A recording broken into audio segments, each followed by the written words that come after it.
A névoa se agarrava à floresta como um véu a esconder segredos ancestrais. No coração da mata densa, a vila de Alvorada pulsava, um bastião isolado do mundo, abraçado por árvores gigantescas. Os moradores, almas simples e trabalhadoras, dedicavam seus dias a cultivar a terra, mas temiam a chegada da noite, pois, nas sombras da floresta, a lenda de Alira se espreitava. Gerações inteiras sussurravam a história da curandeira, a mulher que conhecia os segredos das ervas, curava os doentes e aliviava suas dores com a força da natureza. Mas a bondade, como um espelho partido, refletia a inveja nos corações sombrios.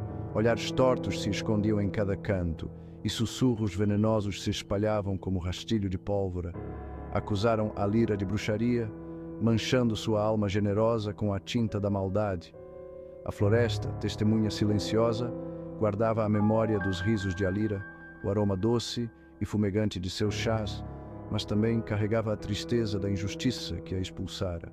Agora, o lago era seu único refúgio, um espelho escuro e profundo que refletia a lua cheia e guardava seus segredos. Os mais velhos da vila ainda se lembravam do julgamento apressado, da fúria do líder, cego pela mentira e pela sede de poder. Diante da multidão enfurecida, Alira ergueu a cabeça, seus olhos claros, janelas da alma, refletiam a chama bruxuleante da fogueira, como a última fagulha de esperança. Ela negou as acusações, sua voz, um fio de melodia em meio ao rugido da tempestade, ecoou pela noite fria. Mas o medo, serpente venenosa, já havia contaminado os corações. Ninguém ousou erguer a voz em sua defesa, calados pela força da mentira. O líder, com um aceno de mão, a baniu da vila, condenando-a a vagar pela floresta até o fim de seus dias. A maldição a acompanharia como uma sombra, sussurrando em seu ouvido que jamais encontraria a paz, que seu nome seria apagado da memória dos homens. E assim, a sombra de Alira, antissímbolo de cura e esperança, tornou-se um espectro que assolava a vila, pairando sobre as colheitas e os sonhos dos moradores. O medo agora era seu carrasco, o medo da vingança da curandeira, da fúria da magia negra que eles próprios criaram. Os anos se esvaíam como areia entre os dedos, e a história de Alira, antes um sussurro assustado, transformou-se em lenda. Os avós contavam aos netos, ao redor de fogueiras crepitantes, um conto para manter a chama do medo acesa, para garantir a ordem e sufocar qualquer fagulha de desafio ao poder. Nas noites de lua cheia, diziam, ela voltava. Uma aparição fantasmagórica, etérea, tecida pela névoa da madrugada, com a forma indistinta de uma mulher. Vagava pela floresta, lamentando sua sina, um lamento triste que ecoava no silêncio da noite. Quem cruzasse seu caminho, diziam, seria amaldiçoado, marcado pela tristeza da curandeira. Os jovens cresciam sob a sombra dessa lenda. Uns acreditavam, outros duvidavam, mas todos temiam a noite e o lago, domínio de Alira, lugar de mistério e terror. Damião era diferente.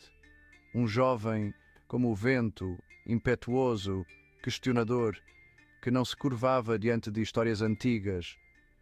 Ele duvidava da lenda de Alira, acreditava na justiça, na bondade que morava no coração do homem e não nos contos de terror sussurrados à noite. Em uma noite de luar intenso, quando as estrelas pareciam observar a terra com curiosidade, Damião fez uma promessa. Desafiaria a lenda. Enfrentaria seus medos e iria até o lago, encararia a aparição fantasmagórica e provaria a todos que não passava de uma história, libertando a vila das correntes do medo, armado com uma tocha, símbolo da coragem que ardia em seu peito. Damião se embrenhou na floresta. O vento, brincando entre as árvores, sussurrava como se alertasse o jovem do perigo que o aguardava. Mas ele não se intimidou.